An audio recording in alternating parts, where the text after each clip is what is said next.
Andrew Schulz, days in advance, predicted the single move that would allow Trump, during his speech, to corner all of his opponents into a position that was so tight that many had no option but to simply get up and walk out early. Coming in and going, I'm going to look into this shit because I think there's a lot of corruption, there's a lot of waste, and people are getting rich on the side on your money.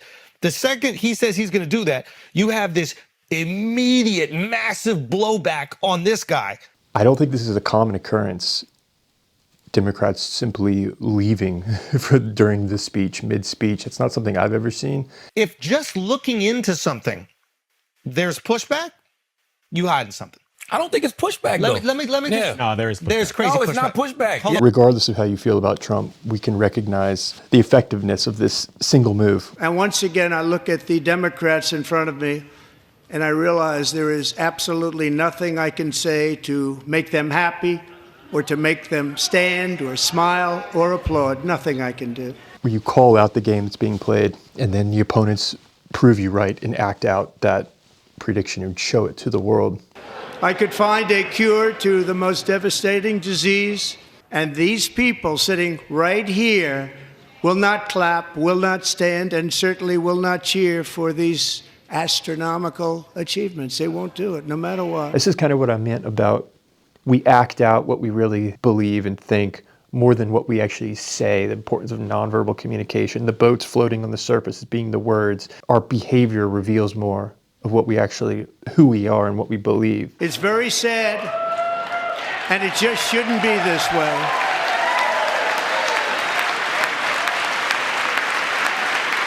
Holding up those signs, it was almost symbolic of how this is what I think. I can fit it on a placard. This little bingo sign summarizes my thought process. If Donald Trump could have scripted a reaction from Democrats to his speech, it would have been exactly what unfurled before our eyes last night. After being called out, I think many of them realized the best move I can make, the only move I can make is to get out of here. Because the longer I sit here and don't respond, the more inhuman I appear, the more I prove Trump's prediction correct. Every time I thought they couldn't plunge any lower, they plunged a little bit lower.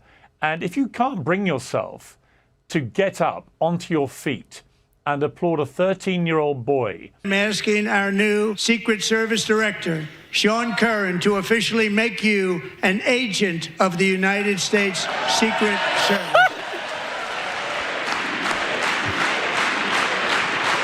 In the fallout, since it has just gotten worse for them. A young man who's thus far survived pediatric cancer, as if the president had something to do with that. He wants to be a cop. He knows what he wants to do. And maybe when you have childhood cancer, that crystallizes. I hope he isn't one of the 6 who loses his life to suicide. Sick, I feel like, isn't even the right word for it. It's just fucking weird. Media really fumbled that, and Trump set all of this up perfectly with a single move. Andrew Schulz saw this coming. Days in advance, he lays out what should be the thought process. If the police show up to the house and they're like, we'd like to go in your basement, and the guy's like, why do you want to go into, what, you can't go into my basement. No, we have a, whatever that thing is called, to look into your basement. You can't go to my basement. As a policeman, I'm going, there's some shit in that motherfucking basement. Why is there the resistance to this? Should we not want transparency? You shouldn't fear transparency. If you do, that indicates that there's some adjustments that need to be made. If you are fighting, or you just know your rights and you know that no, you can't but I search got my the house thing. without a warrant. I got the warrant. I got a warrant. But you got a warrant, they don't gotta ask. Well, he got a warrant. Yeah, but my thing. Those got a warrant. No, they don't. Charlemagne just kind of walks into this one. They have the right to do it. Who says who? The president. And that's why he got sued. They literally sued. 14 attorney generals around the country literally sued the president, saying this is not constitutional. That's true. It's unethical. You don't have the right to do this. Why can't we look into the government institutions to see if there's waste and corruption? Once again, why is that like? You should support this. It's you're paying more taxes than anybody in this room. You should want to make sure that money isn't going to some guy's pocket. Each Democrat last night in that audience should ask themselves sincerely, do I want the President of the United States to be successful? Would I be happy about that? Can I applaud that? I'm calling for no tax on tips, no tax on overtime, and no tax on Social Security benefits for our great seniors.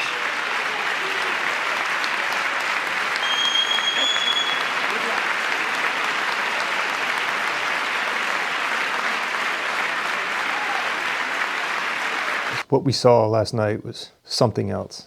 Nobody wants peace more than the Ukrainians, he said. My team and I stand ready to work under President Trump's strong leadership to get a peace that lasts, and have received strong signals that they are ready for peace. Wouldn't that be beautiful? Wouldn't that be beautiful? What was interesting about last night was to see when the Democrats did break ranks. An individual with a tie with the colors of Ukraine starts to applaud regarding Trump's statements on Ukraine. He starts to applaud, and then he catches himself, looks around, and he's like, oh, I'm not supposed to clap. Then he's just kind of like, you know what, screw it, and starts to applaud. If I'm a Democrat politician right now, I am championing the victories of the Trump administration when they happen. You should support what benefits this country, regardless of which party you're in. The wars have stopped. I am championing that.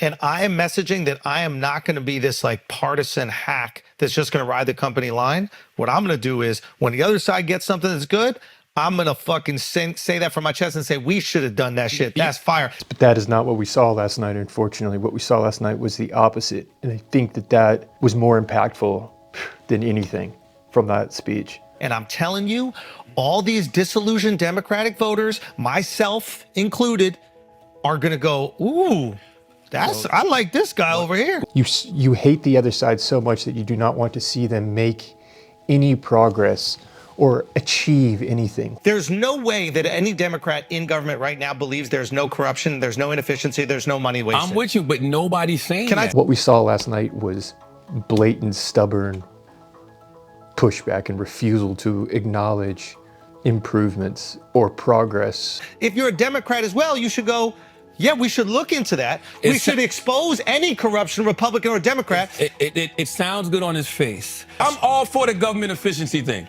I'm just saying, why is this guy the person that gets to do it? This is the thing.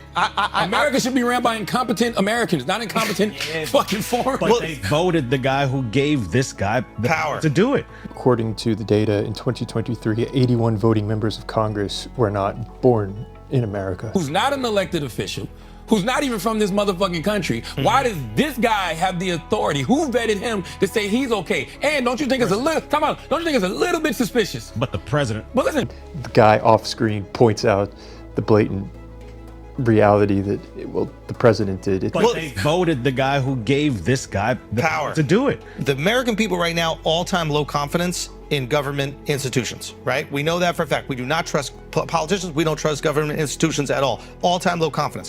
When you got a guy coming in going, yo, I'm gonna start vetting these government institutions to see if there's some corruption, if they're hiding some money. But who's vetting this guy? Hold on. Let me just. The president of the United States is vetting Elon Musk. The administration is vetting Elon Musk. Elon Musk is just conducting the analysis and providing the recommendations.